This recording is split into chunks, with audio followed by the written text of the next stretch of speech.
इश्क में करना मरना, इश्क में जीना मरना, इश्क में करना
শেষ ইন্দ্রাণী, তাই তো কবি বলেছেন পূর্ণিমার চাঁদ যেন ঝলসানো রুটি। এতে ভাত আর রুটি হলো মথুরা আর বৃন্দাবন।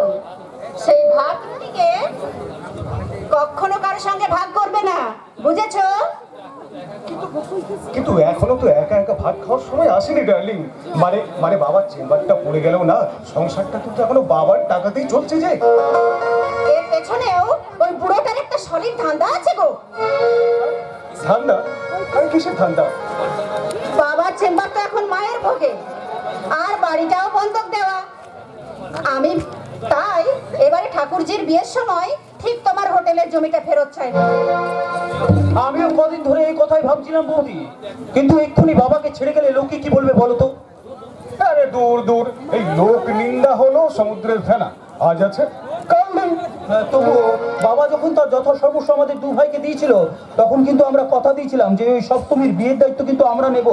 অত অঙ্ক কষলে জীবন চলে না ঠাকুরপো। তাহলে হ্যাঁ, ঠিক ঠিক ঠিক। তাহলে এই মুহূর্তে আমাদের কি করা উচিত বলো তো বৌদি? তোকে যে আমি ফ্ল্যাট বুক করতে টাউনে পাঠিয়েছিলাম, সেটা কি করলি? এক্ষুনি অ্যাডভান্স করে এলাম। একই কমপ্লেক্সে পাশাপাশি দুটো ফ্ল্যাট, একদম রেডি, যখন ইচ্ছে ঢুকতে পারো।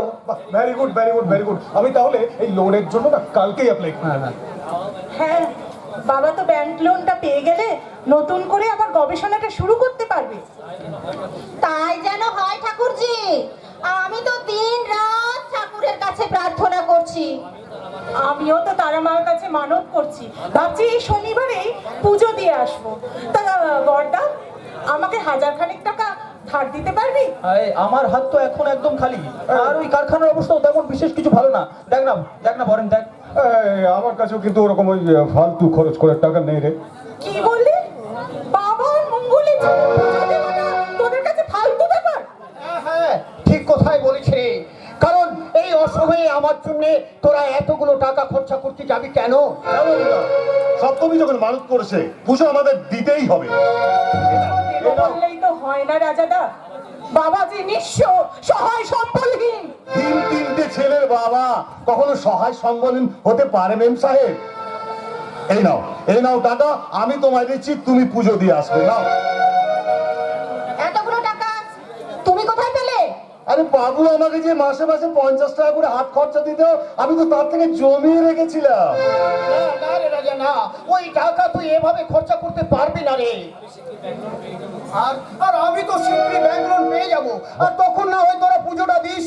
বাহ বাহ বাবু বাহ, বড়দা কিংবা ছোড়দা এই পয়সার টাকাটা দিলে তুমি কথা বলতে পারতে?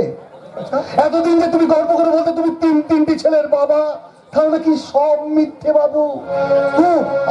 আমি তো চাকর, তাই তাই হাত পেতে মালিকের কাছে মাইনে নেব, কিন্তু প্রণাম করতে পারবো না, তাই না বাবু? বাবু রাজা, রাজা তুই চুপ কর, রাজা তুই চুপ কর। ওরে আমি বড় ভুল করেছি রে রাজা, আমি বড় ভুল করেছি। তুই আমাকে ক্ষমা কর রাজা। বাবু তুই মানুষ নসরে রাজা, তুই হচ্ছিস দেবতা। আমার ওই পাগল ছেলের টাকাগুলো তুই মাথায় তুলে নে। দাও রাজা দাদা, এই টাকা দিয়ে আমি সমস্ত বেঈমান সন্তানদের মুখের কালিমা মুছে দিলাম। ওইসব খোঁচা দেওয়ার কথা শুনলে আমার মাথা যন্ত্রণাটা আবার বেড়ে যায়।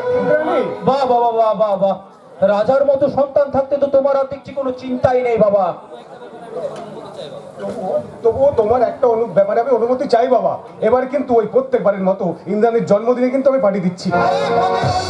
আমি 5-7 হাজার টাকা খরচা করে ওই পার্টিটা দিই, কিন্তু এখন আমার যা অবস্থা। আরে এবার তোমাকে একটা টাকাও দিতে হবে না বাবা, এবার পার্টির পুরো খরচটা কিন্তু আমি নিজেই দেবো। না রে বাসব, না রে বলে না। তবু যারা আমার কাছ থেকে টাকা পাবে তারা তো আমাকে বলবে যে আপনি আমাদের টাকা শোধ না করে বাড়িতে উৎসব করছেন।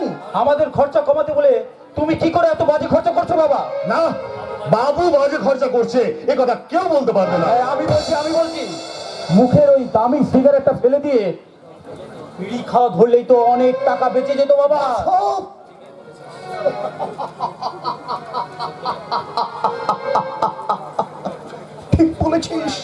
ঠিক বলেছিস রে বাসব, ঠিকই বলেছিস। এই সত্য ডাক্তার বছরের পর বছর ধরে এই সংসারের জন্য হাজার হাজার টাকা খরচ করেছে রে, কিন্তু কোনোদিন এই হিসেবটা বুঝতে পারেনি রে। আর এই হিসেবটা ধরিয়ে দেওয়ার জন্য এই সত্য ডাক্তার তার হিসেবে ছেলেদেরকে জানায় লাখো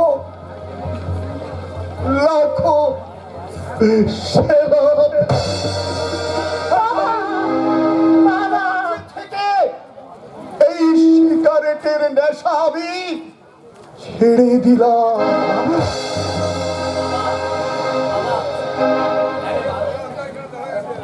বুকে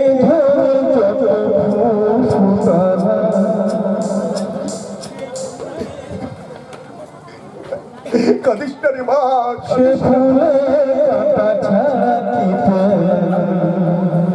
ভাগ্যে পরিহাসে লীলা বুকে ধরে ছোটা সে ফুলে কাটা ছাতিতে ভাগ্যে পরিহাসে লীলা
কাঁদিস না।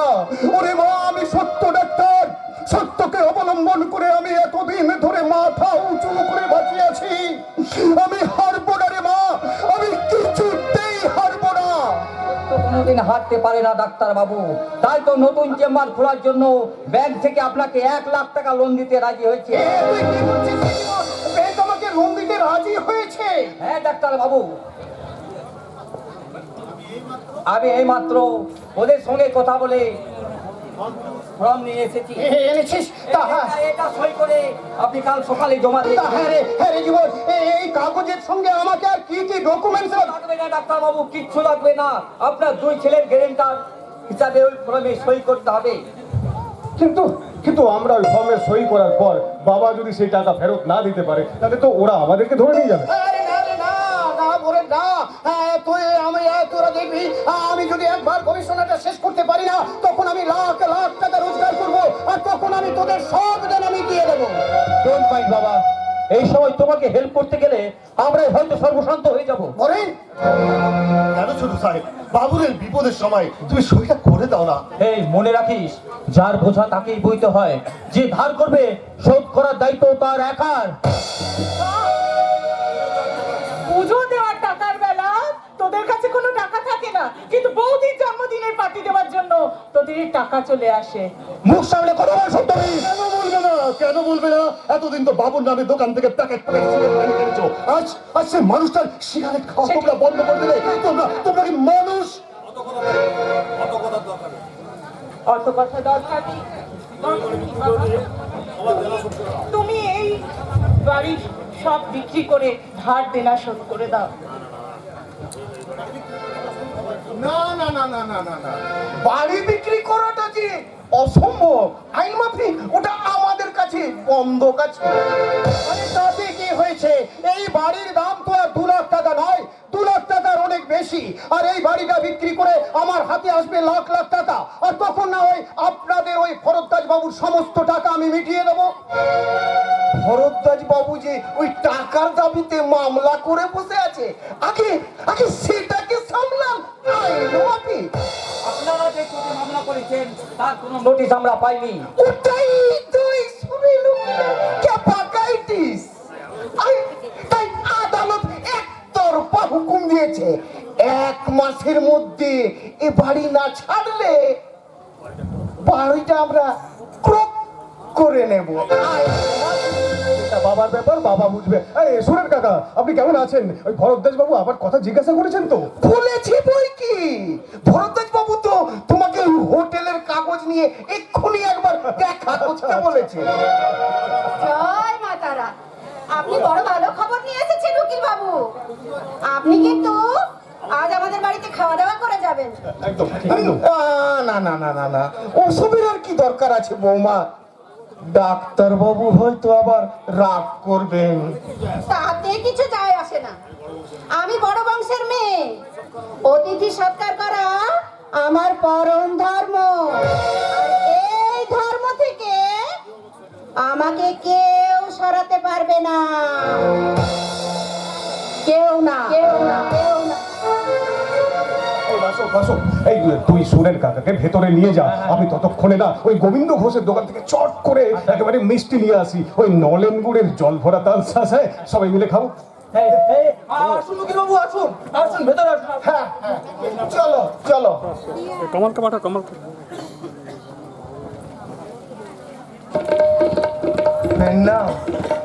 প্রণাম ডাক্তার বাবু, আদালতের কথাটা কিন্তু মনে রাখবেন।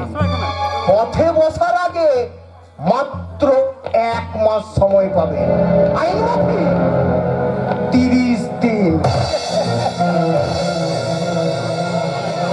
তাহলে কি এই কাগজগুলো আমি ফিরিয়ে নিয়ে যাবো ডাক্তার বাবু?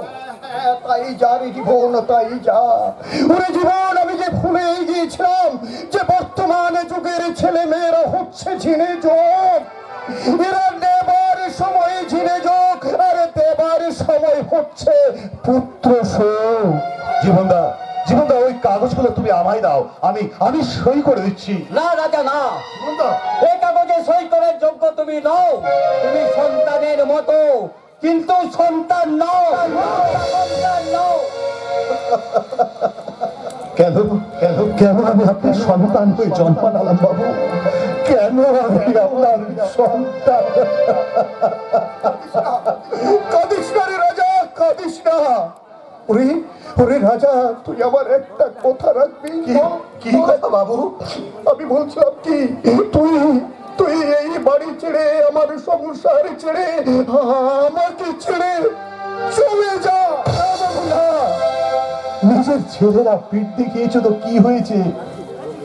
আমি আমি আমি আপনাকে ছেড়ে কোথাও যাব না বাবু, কোথাও যাব না।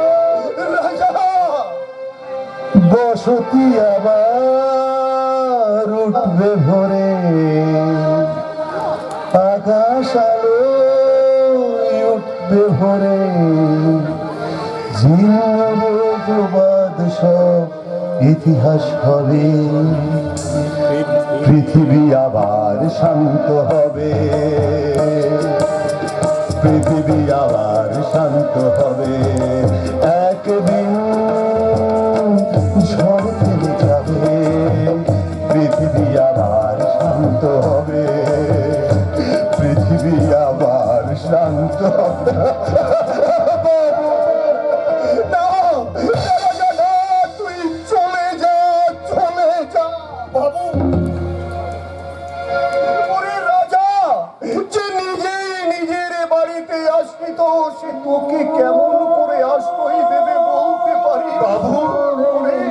বর্তমানে সমাজে সংসারে টিভি, ফ্রিজ, আলমারি রাখার জায়গা হয় বাবু, কিন্তু পবিত্র বাবা মাকে রাখার জন্য সন্তানরা তাদের ঘরের কোনাটাকেও খালি রাখে না রে। আধুনিক সংসারে কুকুরের জন্য মাংস ভাত পোলাও রান্না হয়, কিন্তু বুড়ো বাপ মার থালাতে সন্তানরা পান্তা ভাতেও তুলে দিতে পারে না রে। তবু তবু এই বিশ্বায়ন আর আধুনিকতার গায়ে জোর লাগিয়ে আধুনিক যুগের ছেলে মেয়েরা গাইছে ধুম বাজালে, বাজালে ধুম।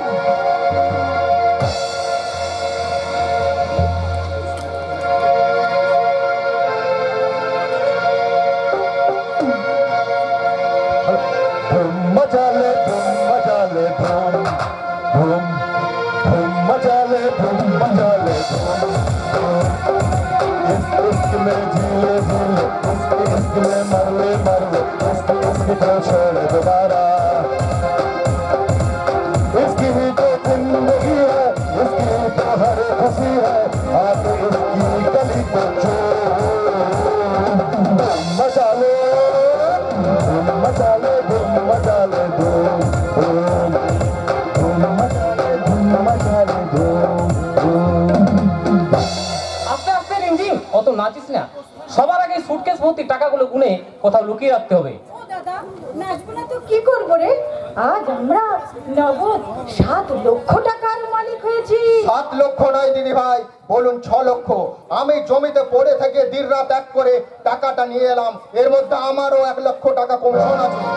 তার মানে বাকি 6 লাখের মধ্যে বাবার 2 লাখ, দাদার 2 লাখ, আর আর আর আর আর আর আমার 2 লাখ। আহা, মামার বাড়ির আবদার। বলি বলি তুই এখন পরের ভোরের বউ, বিয়ের পর আমাদের সঙ্গে সমান ভাগ নিবি কেন বল? কেন নেব না? বাবার টাকায় তার ছেলে মেয়ে সবার সমান অধিকার। এটা বাবার টাকা নয়, এটা রাহুলের টাকা। আমরা বাপ বেটাতে বুদ্ধি খাটিয়ে রাহুলের মাথায় টুপি পরিয়ে তবে এই টাকাটা রোজগার করেছি। আহ ভুবন, তোমরা কি পাগল হয়ে গেছো? এই সময় নিজেদের মধ্যে ঝগড়া করে সবাই মিলে একসঙ্গে মারা পড়বে নাকি? ঠিক আছে, টাকা পয়সার ব্যাপারে বাবা যা বলবে সবাইকে তাই মেনে নিতে হবে। এখন চলুন, টাকাগুলো আপনার ঘরে রেখে বাবাকে সঙ্গে নিয়ে ভাগ বাটোয়ারায় বসতে হবে। হ্যাঁ চলো ভুবন।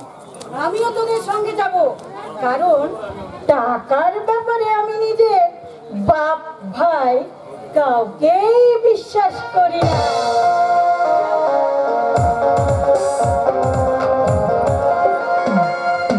আশ্চর্য, দিনের পর দিন ওরা রাহুলকে না জানিয়ে ওর সমস্ত সম্পত্তি লুট করতে চাইছে, অথচ এর কি কোনো বিচার হবে না কার্তিক দা? জানি জানি অজন্ত জানি, অনেক দিন ধরে এই জটচুরিটা চলছে, কিন্তু অন্ধবিশ্বাসে রাহুল সেদিক কোনোদিনও ফিরেও তাকায়নি। বিশ্বাস নয় কার্তিক, বিশ্বাস নয়। জ্ঞান হওয়ার আগে থেকে আর আমার কাছ থেকে রাহুলকে ওরা কেড়ে নিয়েছে। কালোকে সাদা আর সাদাকে কালো বলে চিনিয়েছে। তাই তো সে আজ ভরদ্বাজের শয়তানের রথে চড়ে বসে আছে। এবার রাহুলের জীবনে আসবে উল্টো রথের পালা। আজই আমি আমার প্রতিবাদের খেলার প্রথম দানটা খেলবো। আর সেই খেলায় আমার ভূমিকাটা কি হবে? তুমি এক কাজ করো, তুমি এক কাজ করো, তুমি ম্যানেজার বাবুর বাড়ির বাইরে গোপনে পাহারায় থাকবে। তারপর সময় মতো সুযোগ বুঝে ওই টাকা ভর্তি সুটকেসটা এখানে নিয়ে এসে হাজির করবে, কেমন? তুমি কোনো চিন্তা করো না মজন্ত, তুমি কোনো চিন্তা করো না। আমি তোমার পাশাপাশি আছি, তুমি তোমার লক্ষ্যে এগিয়ে যাও, আমি তোমার পাশেই আছি, সেই আছি। তবু যা করবি একটু সাবধানে করবি রে মা। সেদিন সবার সামনে তোকে যেভাবে ওর পায়ে হাত দিয়ে ক্ষমা চাইতে হলো। ক্ষমা? সেদিন ক্ষমাটা যে আমি তোমার জন্য চেয়েছিলাম বাবা। ওই শয়তানের সিংহাসন থেকে ওই শয়তানটাকে টেনে হিচড়ে নামিয়ে দিয়ে তোমার আসন আমি তোমাকেই ফিরিয়ে দেবো বাবা। সে আসলে বসে কি লাভ রে মা, নিজের ছেলেকেই যদি ফিরে না পায়। দেখো বাবা, 20 বছর ধরে আজকে রাহুলের মনে একটা ঘন অন্ধকার জমাট বেঁধে আছে। হ্যাঁ, এত সহজে কিন্তু সেই অন্ধকার কাটবে না। আমাদেরকে একটা মোক্ষম ঘা দিয়ে সেই অন্ধকারটাকে ভেঙে চুরমার করে দিতে হবে। দিবি মানে কি করবি তুই? ঘা দেবো মানে তেমন কিছু না, শুধুমাত্র দরজাল বউ হয়ে আমার এই বুড়ো শ্বশুরটার উপর আমি একটুখানি অত্যাচার করি। ও বাবা, আর তুমি আমাকে ক্ষমা করে দিও বাবা। তার মানে তোর সঙ্গে তাল দিয়ে আমাকে অভিনয় করতে হবে। তুই ঠিক ধরেছ, একদম অভিনয় করতে হবে। এই দাঁড়া বাবা, মনে হচ্ছে রাহুলের পায়ের আওয়াজ পাচ্ছি। চুপ করো বাবা, চুপ করো। মনে হচ্ছে রাহুল আসছে। নাও শুরু করো আমাদের অভিনয়টা শুরু করো। এত ঝামেলা আমি আর সহ্য করতে পারছি না। আচ্ছা, আমি ছাড়া কি এই বাড়িতে তোমার আর কেউ নেই? আমার নিজের লোক বলতে তো তোমার স্বামী ওই রাহুল। সে যখন আমার দিকে ফিরেও তাকায় না, তখন আমি কার কাছে যাব মা? আমি কি জানি, এ বাড়িতে হাজার হাজার লোক আছে, আমি কি জানি? দিন রাত তোমার এই ঘ্যানর নাকি কান্না শোনার জন্য আমি কি এ বাড়িতে এসেছি নাকি? মা, আমি না তোমার শ্বশুর। আরে, শ্বশুর হয়েছে বলে কি ছেলের বউয়ের ওপর অত্যাচার করার অধিকার পেয়ে গেছো? অজন্তা, কেউ তোমার উপরে কোনো অত্যাচার করেনি। মানুষ মানুষের কাছে তার সুখ দুঃখের কথা বলে। কেন শুনতে যাবো আমি ওনার ওসব কথাবার্তা? শুনতে হবে, কারণ তুমি হচ্ছে এ বাড়ির বউ। আশ্চর্য, বাড়ি ভর্তি লোকজন আছে, তোমার চাকর বাকর আছে, আত্মীয় স্বজন আছে, দাস দাসী আছে, নিজের ছেলে আছে। আজ আমি নদীর চড়ে পড়ে থাকা ভাঙা নৌকার মতো একা। মনের সব দরজা খুলে রেখো বাবা, আমার ঘর আজ অন্ধকার। পারবো না, তোমার ওই অন্ধকার ঘরে আলো জ্বালাতে আমি পারবো না। তোমরা কেউ পারবে না। নিজের রক্ত যেদিন কথা বলবে, সেদিন এই 20 বছরের অন্ধকার কেটে গিয়ে সত্যের আলো জ্বলে উঠবে। সত্যের আলো জ্বলে উঠলে যে বাবার সেই ভয়ঙ্কর মৃত্যুর দৃশ্যটা চোখের সামনে ভেসে উঠবে দাদা। সেই বন্দুকের গুলি, রক্ত, বাবার সেই শেষ চিৎকার মনে আছে দাদা? মনে আছে, কিচ্ছু বলিনি, বলতে পারবো না। তাই তো বান্ধবের বাইরে এসে আজ আমি রাজনীতির পহর গুনছি, এক গোপন পাপের প্রায়শ্চিত্ত। একটা ব্যাপার তুমি লক্ষ্য করেছো? বন্ধ ঘরের বাইরে আসার পর আমার বাবাকে কিন্তু একটাও ইঞ্জেকশন নিতে হয়নি। হ্যাঁ, বৌমা আসার পর এ বাড়িতে আমি অনেক কিছুই নতুন দেখছি। তাই তো আমিও এবার একটা কথাই ভাবছি। কি? খাল্লাস। খাল্লাস? খাল্লাস মানে? এত এতদিন তোকে সন্তান স্নেহে মানুষ করেছি, এইবার সব দায়িত্ব থেকে আমি খালাস পাবো। আজ যদি আমার বাবা বেঁচে থাকতো। কেঁদো না কাকা, তুমি কেঁদো না। কাঁদছি না রে, আজ আনন্দে আমার চোখে জল আসছে। তোরা তো হানিমুনে গেলি না, তাই বাবাকে একটু কোথাও তীর্থ করে নিয়ে আয়। কেদার বদ্রী নয়, কাশী বৃন্দাবন। সে তো খুব ভালো কথা কাকা বাবু, কিন্তু সংসারের এই দুর্দিনে আপনি এতগুলো টাকা কোথায় পাবেন বলুন তো? দুর্দিন কিসের এই বছর বৌমা? ধান বিক্রি করে একটাও টাকা পাওয়া যায়নি। টাকা পাওয়া যাবে নি? কেন টাকা পাওয়া যাবে না কেন? আহা, ম্যানেজার বাবু বলা বলি করছিল, তুমি শোনোনি? ম্যানেজার বাবু বলছিল এই বছর নাকি খামার বাড়িতে আগুন লেগে ধান কল সহ 7 লাখ টাকার ধান পুরো জ্বলে পুড়ে ছারখার হয়ে গেছে। সে কি, খামার বাড়িতে আগুন লেগে 7 লাখ টাকার ধান নষ্ট হয়ে গেছে? হ্যাঁ। অথচ আমি তো কিছুই জানি না। শুধু আপনি কেন, আমরা কেউ এই খবর জানি না, কারণ গত 1 বছর আমার থানা এলাকায় কোথাও কোনো আগুনের রেকর্ড নেই। বৌমা হয়তো ভুল শুনেছে। তোরা টাকার জন্য ভাবিস না, কালই বেরিয়ে পড়। তা না হয়ে যাবো। কিন্তু সত্যি যদি ওখানে আগুন লেগে থাকে তাহলে তোমাকে জানালো না কেন কাকা? ঠিক তাই। ম্যানেজার কাকা, আমাকে ডাকছো রাহুল বাবা? হ্যাঁ, আমাদের খামার বাড়িতে আগুন লেগে নাকি 7 লাখ টাকার ধান নষ্ট হয়ে গেছে। খাতায় তো সে কোথায় লেখা আছে। কি বলছো দামোদর? হায় হায় হায়, লাখ লাখ টাকা খরচ করে চাষ করলাম, আমরা যে পথের ভিখিরি হয়ে গেলাম। কিন্তু দামোদর বাবুর খোঁজে আজ সকালে তো আমি ওখানে গিয়েছিলাম, কিন্তু আপনাদের খামার বাড়ি ধান কল সব বহাল তবিয়তে সেখানে দাঁড়িয়ে আছে। বহাল তবিয়তে দাঁড়িয়ে আছে? তার মানে মিথ্যে কথা বলে, মিথ্যে হিসেব দেখিয়ে আপনি আমাদের 7 লাখ টাকা চুরি করতে চাইছেন? বলুন, জবাব দিন। টাকাগুলো কোথায় বলুন, জবাব দিন। আমি কি যে বলবো, কি করব, কিছুই বুঝতে পারছি না। বাবু, ও বাবু, কিচ্ছু বোঝার দরকার নেই। টাকাগুলো কোথায় আছে সেটাই বলুন। টাকাগুলো কোথায় আছে? ও বাবু, আপনি ওকে আমার হাতে ছেড়ে দিন, আমি 1 মিনিটে টাকার খবর বার করে আনছি। 1 রাত লকআপের ভাত খেলে সব টাকা বমি হয়ে যাবে। টাকা পাওয়া গেছে রাহুল, টাকা পাওয়া গেছে। এই ম্যানেজারের উপরে সুটকেসের ভিতর পুরো 7 লাখ টাকা ভর্তি করা আছে। তার মানে এতদিন যে থালাতে আপনি ভাত খেয়েছেন আজকে সেই থালাতেই আপনি থুতু ফেললেন? ছি ছি ছি ছি ছি ছি ছি। যান অফিসার, ওনাকে আপনি নিয়ে যান। টাকা যখন ফেরত পেয়ে গেছেন তখন আর চুরির কেস দিয়ে লাভ কি? ঠিক বলেছ অফিসার, টাকা ফেরত এসেছে, দামোদরও তার ভুল বুঝতে পেরেছে। যাও দামোদর, ভেতরে যাও, দ্বিতীয়বার আর এমন কাজ করো না, কেমন? এই কান ধরছে বাবু, আর কখনো এমন কাজ করবো না। দাঁড়ান, আমিও আপনার সঙ্গে যাব। ডাক্তার বাবু চেম্বারে আগুন লাগার ব্যাপারে আপনার একটা বয়ান চাই। ওখানে হয়তো আপনাকে কেউ বাঁচাতে পারবে না। তাহলে টাকাটা আমি কি করবো রাহুল? দাও টাকাটা আমাকে দাও কার্তিক। টাকাটা তুমি কাকা বাবুর হাতে তুলে দাও। আহা রাহুল, তুমি কি বলছো বলো তো? এই জেনে শুনে কাকা বাবুকে তুমি এত বড় বিপদের মুখে ঠেলে ফেলো না। বিপদ? কিসের বিপদ বলো তো? তুমি কেন বুঝতে পারছো না?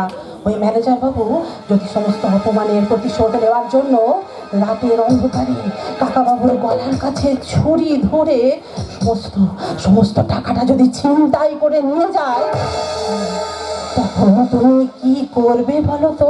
শোনো, আমার কথা মন দিয়ে শোনো। একবার যে অন্যায় করেছে, দ্বিতীয়বার কিন্তু তাকে কোনো বিশ্বাস নেই। ঠিক বলেছো। ঠিক সময়ে তুমি আমার ঠিক ভুলটা ধরিয়ে দিয়েছো। তুমি যাও, ওই টাকার ব্যাগটা নিয়ে তুমি সিন্ধুকে তুলে রেখো, কারণ কোনো কিছুর বিনিময়ে আমার কাকা বাবুর জীবন নিয়ে আমি কোনো ঝুঁকি নিতে পারি না। কিছুতেই না, কিছুতেই না, কিছুতেই ছুটতেই ছুটতেই তাহলে টাকাটা আমি নিয়ে তোমার ঘরে অপেক্ষা করছি অজন্তা। আহারে কি জিনিস, কি ধরে গেল। তাহলে আমি এবার যাই কাকা বাবু, আমাকে আমাকে আমার ঘরে গিয়ে টাকাগুলো সব গুনিয়ে গুছিয়ে রাখতে হবে তো। আমার ঘোড়া দিয়ে তুই আমাকে কিস্তি দিতে চাইছিস? এতদিন শুধু খরগোশ মেরে নিজেকে বিরাট বড় শিকারী বলে মনে করছিলেন কাকা বাবু। কিন্তু আজকে যার সাথে আপনার পাল্লা পড়েছে সে কিন্তু কোনো বিড়াল নয়, সে হলো একটা আস্ত পাখিরি। শিকার করার শখ আমি বুঝিয়ে দেব রে। আমার নাম হরদ্দার। আমি বলছি কাল সূর্য ডুবার আগে ওই টাকাটা তুই নিজের হাতে আমার পায়ের নিচে নামিয়ে রাখবি।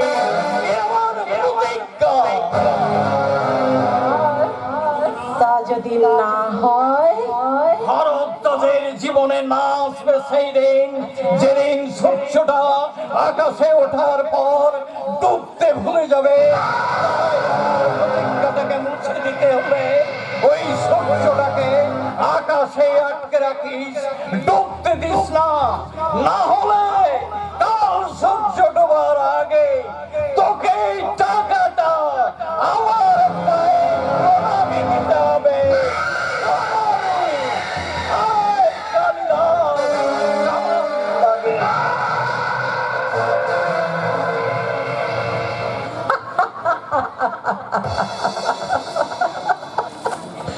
মাননীয় শ্বশুর মশাই, মেয়েদের 36 কলার একটা মাত্র নমুনা আমি পেশ করলাম। এখনো 35টা আমার স্টকে আছে। আপনার মরণের পথে আর মাত্র 35টা।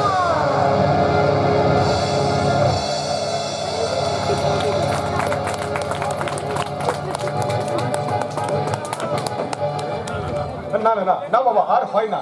একবার যখন আমি পা বাড়িয়ে দিয়েছি তখন ফিরে আসার না কোনো মানেই হয় না। না, তা হয় না রে, তা হয় না রে বলেন, তা হয় না। আরে আমি বেঁচে থাকতে তোরা বাসা বাড়ি নিয়ে থাকবি আর আমি দাঁড়িয়ে দাঁড়িয়ে তাই দেখো। আরে কেন? এই তোমার সঙ্গে তো সপ্তমী আছে, তোমার প্রাণের চেয়ে প্রিয় রাজা আছে। তাতে কি হয়েছে রে, তাতে কি হয়েছে? তাছাড়া সবাই মিলে একসঙ্গে থাকার আনন্দটা একটা আলাদা। আর আমি এই বুড়ো বয়সে তোদেরকে সঙ্গে নিয়ে থাকলে একটু শান্তি পাবো। আজকাল দূরে দূরে থাকলেই তো সবাই ভালো থাকে বাবা।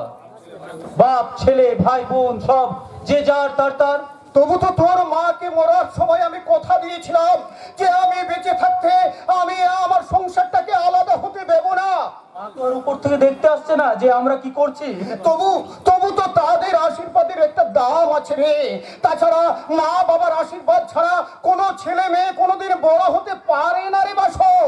ছি ছি ছি বাবা, আজকে যাওয়ার সময় নিজের ছেলেদের আপনি এইভাবে অভিশাপ দিচ্ছেন?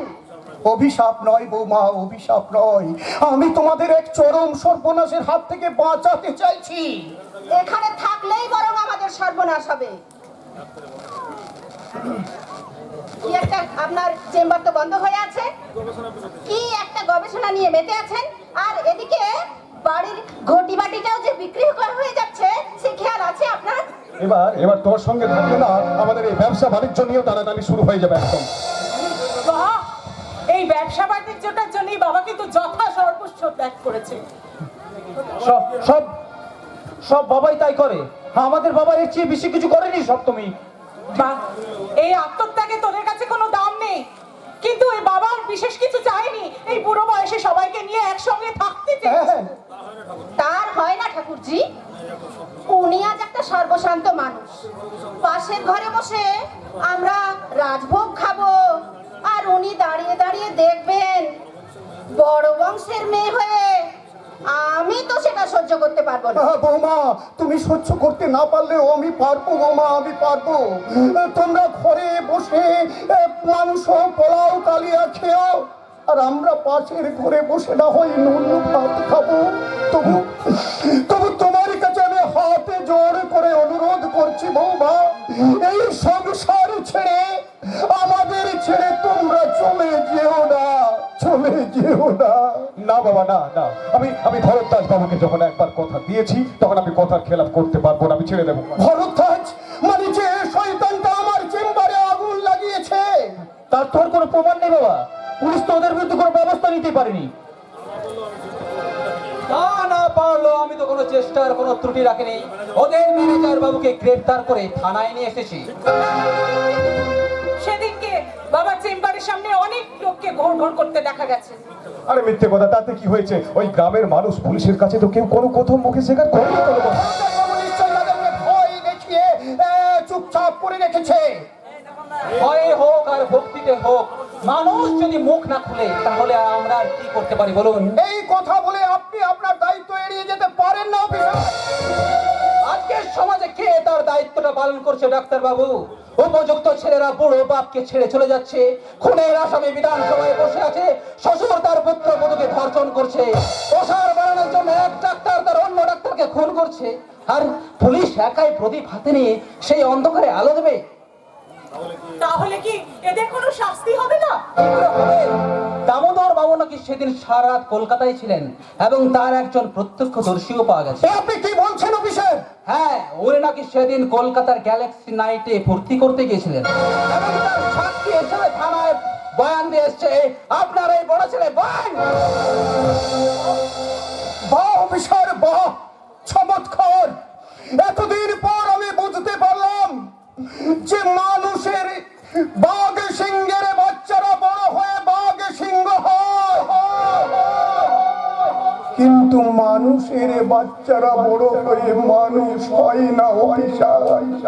তারা শেয়াল, কুকুর কিংবা বাঁদর হয়। বাসব তুই চুপ কর, আমি যা করেছি বেশ করেছি। আমি ভরদ্বাজ বাবুর কোনো ক্ষতি হতে দেব না। ঠিক ঠিক বলেছেন স্যার, আপনি ঠিক কথা বলেছেন।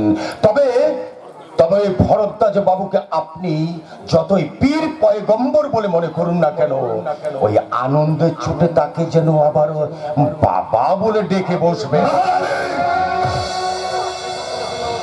এসব কথা শুনে না আমার মাথার যন্ত্রণাটা আবার বেড়ে যায়। চলো চলো, এ বাড়িতে আমরা আর 1 মিনিট থাকবো না। হ্যাঁ। চলো তো চলো। হ্যাঁ, তাই যান মা, তাই যান। ওই 21 শতাব্দীর উন্নয়নের লঙ্ঘনখানায় লাইন লেগে গেছে, সেখানে স্বার্থ সিদ্ধির পাত পেরে বেঈমানির ভাত খেতে বসে পড়ুন। মেহের আলী, তুমি কিন্তু সহ্যের সীমা ছেড়ে যাচ্ছ। এটা আমাদের বাপ ছেলে ব্যাপার। না না, বুঝবেন না, বুঝবেন না কেন জানেন? না, একই মাটির রস টেনে বিছুটি হয় বিষ, জল দেয় ডাব। একই মাটি দিয়ে তৈরি হয় দুর্গার অসুর, পুণ্যের পাশেই থাকে পাপ। পাপ মেহের আলী, পাগলের কথায় কান দিচ্ছ কেন? চলি বাবা, যখন যা পারবো টাকা পয়সা দিয়ে আপনাকে সাহায্য করার না না বৌমা, না, তার লাগবে না মা। আরে ভিখারি যখন সাজিয়েছ তখন এই ভিক্ষুকদের কাছে হাত পেতে ভিক্ষা নিয়ে আমি আমার এই পবিত্র হাতটা তো নষ্ট করতে পারবো না বৌমা। বৌমা, ওই মাথার যন্ত্রণাটা তোমাকে ভোগাবে, তাই এই পুড়িয়াটা সঙ্গে করে নিয়ে যাও। প্রতিদিন সকালে খালি পেটে একটা করে খাবে। বিলে পয়সার ওষুধ আর লাগবে না বাবা। আমি এখন অনেক টাকা রোজগার করি, ওই ইমদানিকে না আমি অনেক বড় ডাক্তার দেখাতে পারবো। বাবা বাবা, এবার তুমি একটু নিজেকে বদলানোর চেষ্টা করো, নাহলে ওই নতুন যুগের অগ্রগতি রথটা কখন তোমার বুকের উপর দিয়ে চলে যাবে তাকে কেউ আটকাতে পারবে না।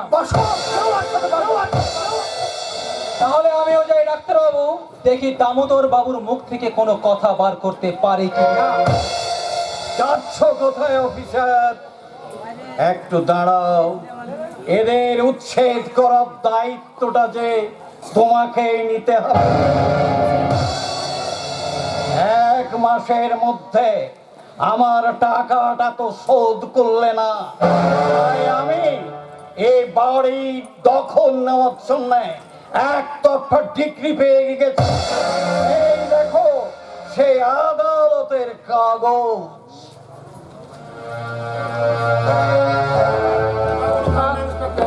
কাগজ লাগবে না, আমরা আজই এ বাড়ি ছেড়ে চলে যাব। তবু উচ্ছেদের সময় যদি কোনো ঝুট ঝামেলা হয়, তখন শান্তি রক্ষার দায়িত্বটা তো তোমাকেই নিতে হবে দারোগা বাবু। পুলিশ কারো কেনা গোলাম নয় ভরতনাথ বাবু।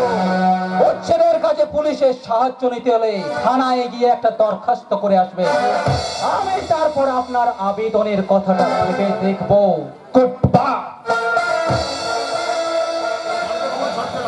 তাহলে বাড়িটা কখন ছাড়ছো ডাক্তার?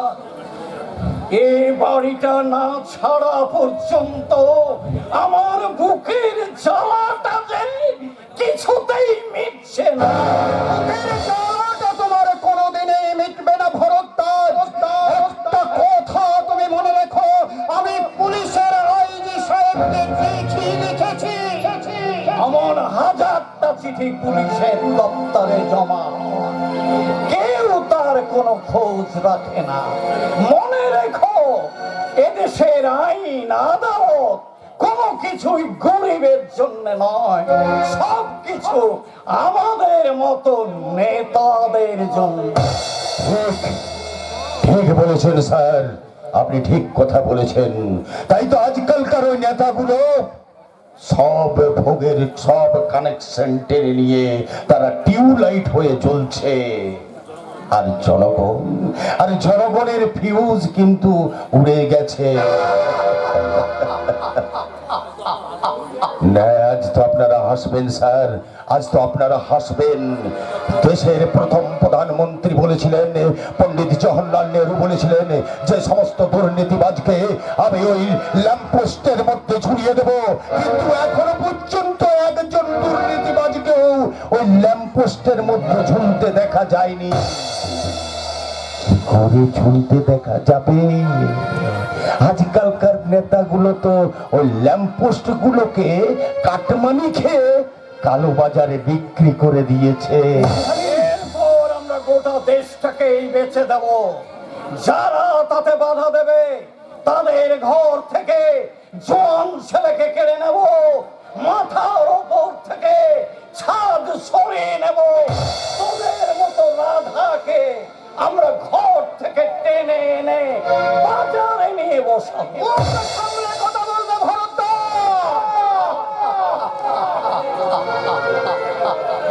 এই তো চাই ডাক্তার, তুমি আমাকে তেড়ে গালাগাল দাও। বলো বলো, এই সারা ভরদ্বাজ তুই নির্বংশ হবি। দাও দাও প্রাণ ভরে গালি দাও। গালাগাল না দিলে যে আমি আমার কাজের আনন্দ পাবো না। দাও দাও, আমাকে আরো গালাগাল দাও। সোয়ারের বাচ্চা, ঘাড় ধাক্কা খাওয়ার আগে এ বাড়ি থেকে বেরিয়ে যা। বাইরে আমার লোকের অপেক্ষা করছে, ওরা আর মাত্র আধ ঘন্টা অপেক্ষা করবে।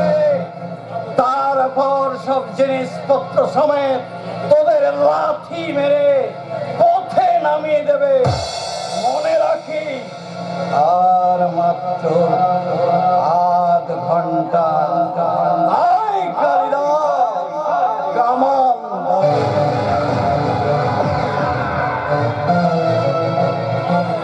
চলো বাবা, আর এখানে এক মুহূর্ত নয়, আমরা গাছতলায় গিয়ে আশ্রয় নিই। তাই যাও মা, তাই যাও। গাছ কিন্তু কোনোদিন বিশ্বাসঘাতকতা করেনি। তাকে তুমি জল দিলে সে তোমাকে ফুল দেবে, সে তোমাকে ফল দেবে। আর শেকড় শুদ্ধ উপড়ে দিয়ে বুড়ো বাপকে ওই কলা গাছ থেকে সে কোনোদিন চলে যাবে না। তবু তবু সব হারিয়েও আমার মনের মধ্যে তো কোনো অভিশাপের আগুন জ্বলছে না মেহের আলী। শুধু শুধু একটাই, বুকটা থেকে কান্না বেরিয়ে এসে বলতে চাইছে, ওরে ওরে ওরে সুখে থাকিস, তোরা ভালো থাকিস। আপনিও তো সুখে থাকুন বাবু, বাঁধন বাঁধা সুখ, মুক্তির সুখ। আরে নিজের ছেলেরা কলা দেখিয়েছে বলে কি হয়েছে? চলুন চলুন চলুন, আপনি আমাকে দূরে সরে রাখতে পারবেন না। চলুন চলুন, আমার ঘরে চলুন। কোথায় যাবো? আমার ঘরে। তোমার ঘরে? হ্যাঁ, বাবু যেখান থেকে আমাকে তুলে এনেছিল সে রেল লাইনের ধারের ঝুপড়িটা আমাদের এখনো আছে। তাই তো সেখানে আজ আমি ভালো করে পরিষ্কার করিয়ে উপরে টিনের চাল দিয়ে দরজা লাগিয়ে চলে এলাম। তুই কি বলছিস রে রাজা? টিনের চাল লাগিয়েছিস, তা এত টাকা তুই কোথায় পেলি? ওই যে মেহের আলী আমাকে 10,000 টাকা ধার দিয়েছে গো বাবু। মেহের আলী, এ তুমি কি করেছো মেহের আলী? তুমি কি করেছো? বিধর্মী মুসলমান হয়ে তুমি তুমি আমাদের জন্য তুমি ঘর তুলে দিয়েছো মেহের আলী। যখন নিজের ছেলেরা তার সন্তান ধর্ম ভুলে গিয়ে অন্যত্র চলে যায়, তখন তুমি এক মুসলমান হয়ে আমাদেরকে আশ্রয় গড়ে তুলে দিয়েছো। ডাক্তার বাবু, হিন্দু আর মুসলমান তো হচ্ছে আমাদের জামার গায়ের রং, কিন্তু জামার নিচে যে আমরা সবাই একই মানুষ। আসুন না ডাক্তার, আমরা সবাই মিলে একটা নতুন সমাজ গড়ে তুলি, যেখানে রবীন্দ্রনাথ আর নজরুলের গান গলায় দিয়ে কোলাকুলি করবে সত্যমোহন আর মেহের আলী। মহরমের মিছিলে নাচবে মহাদেব, আর মহাষ্টমীর মহামায়ার রাতে আরতি করবে মঈনুদ্দিন। সমস্ত জাত ভেদ ভুলে গিয়ে